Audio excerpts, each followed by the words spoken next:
मुहावरों का इस्तेमाल हमारी गुफ्तगू में जान डाल देता है, लेकिन आपको मालूम होना चाहिए कि उर्दू में कुछ ऐसी कहावतें और मुहावरे हैं जो बहुत ज्यादा खतरनाक हो सकती हैं। ये मुहावरे और कहावतें आपको इस्लाम के दायरे से भी खारिज कर सकती हैं। इसलिए आपको इन तमाम मुहावरों और कहावतों का इल्म होना बहुत जरूरी है।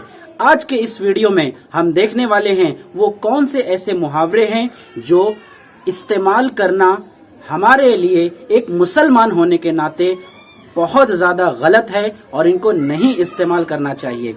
तो चलिए आज का इस वीडियो को शुरू करते हैं।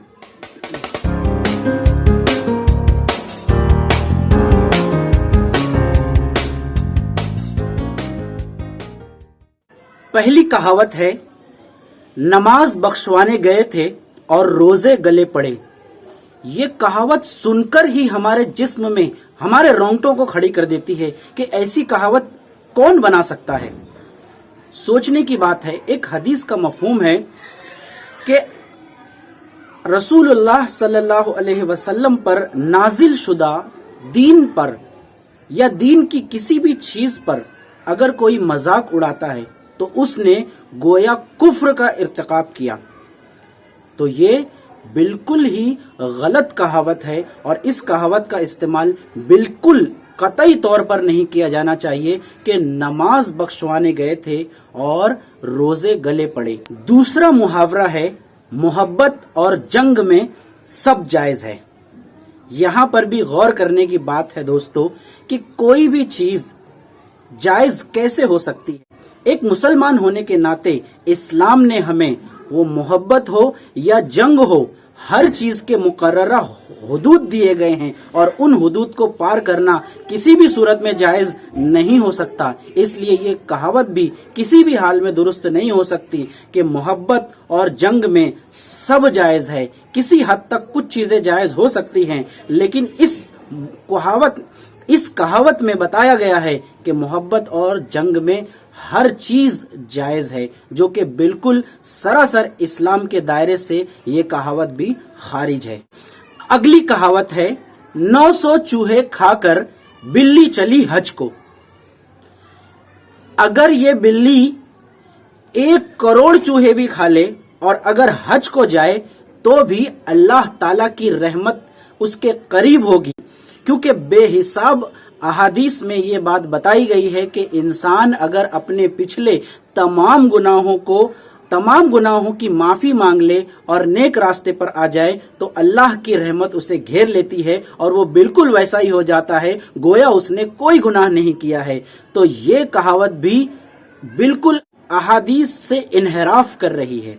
तो ये कहावत भी बिल्कुल भी दुरुस्त नहीं है कि 900 चूहे खाकर बिल्ली चली हज को। इस कहावत का ये मतलब है कि कोई आदमी बहुत सारे गुनाह कर लिया है और वो अब जा रहा है कोई अच्छा काम करने, जो कि इस मुहावरे में उस चीज को गलत बताया जा रहा है, जो कि गलत नहीं है। इस्लाम के दायरे के मुताबिक वो दुरुस्त है। इंसान कितने भी गुनाह कर ले उसकी माफी अल्लाह ताला के नजदीक होती ही है। तो ये कहावत भी आप मरदूद ही समझिए। चौथी कहावत है, जमाना बहुत खराब आ गया है या बहुत खराब जमाना आ गया है। जमाने को खराब कहना या बुरा कहना, इस ताल्लुक से भी बहुत सी हदीसें मिल जाती हैं कि जमाने को गलत नहीं कहना चाहिए। एक हदीस कुदसी है कि इब्ने आदम मुझे अजियत देता है, वो जमाने को गाली देता है, जबकि मैं ही जमाना हूँ। मेरे हुक्म से ही सब कुछ चलता है और हर काम मेरे ही हुक्म से होता है और दिन और रात को मैं ही पलटता हूँ। यानी गोया अगर हमने जमाने को गलत कहा तो बराह रास्त खुदा को गलत कह दिया, अल्लाह तबारक व तआला को गलत कह दिया। इसलिए ये कहावत तो कुफ्र से बहुत ज्यादा हमें करीब कर देती है कि हम कहते हैं कि जमाना बहुत खराब आ गया है। एक और मुहावरा है कि खुदा के पिछवाड़े में रहना, यानी आमतौर पर सवाल किया जाता है कि आप कहाँ रहते हैं, नजर नहीं आते, दिखाई नहीं पड़ते, तो कहते हैं कि खुदा के पिछवाड़े रहते हैं क्या। तो ये जो मुहावरा है इस्तेमाल किया जाता है वो सरासर गलत है। अल्लाह ताला जिस तरह आगे देखता है वैसा ही पीछे देख सकता है और हर जगह देख सकता है। वो नूर है तो उसका पिछवाड़ा क्यों कर हो सकता है? कोई ऐसी जगह नहीं है जहां वो ना देख सके। ऊपर नीचे आगे पीछे दाएं बाएं हर जगह खुदा देखता है। ये मुहावरा भी बिल्कुल सरासर गलत है और इसको इस्तेमाल करना भी बहुत ही गलत होगा। अगला जो मुहावरा है या अगली जो कहावत है, नेकी कर दरिया में डाल, ये बहुत ज्यादा गलत तो नहीं हो सकती, लेकिन एक अंदाज में अगर इसका मानी देखा जाए तो इसका मतलब होता है अच्छे काम यानी नेकी करो और उसे दरिया में डाल दो, यानी उसके सवाब की उसके अज्र की अपने दिल में नियत ना रखो, जो कि एक एतबार से गलत भी है, क्योंकि हमें हर नेकी का अज्र अल्लाह ताला जरूर देता है।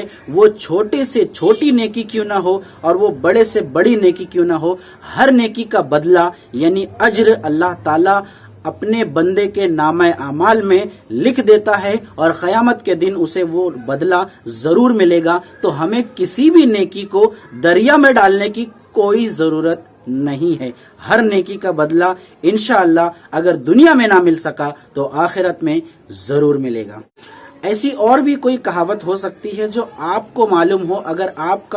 अगर आपको भी इसका इल्म है तो कमेंट कीजिए ताकि दूसरे लोग और भी ज्यादा से ज्यादा लोग जान सकें कि वो कौन सी ऐसी कहावतें हैं जिनका इस्तेमाल नहीं करना चाहिए। और इस वीडियो को ज्यादा से ज्यादा शेयर कर दीजिए ताकि ज्यादा से ज्यादा लोगों को पता चल जाए कि कौन सी ऐसी कहावतें हैं जो हमें इस्लाम के दायरे से खारिज भी कर सकती हैं। तो चलिए मिलते हैं अपने अगले वीडियो में, तब तक के लिए अल्लाह हाफिज। अस्सलाम वालेकुम वरहमतुल्लाहि वबरकातुहू।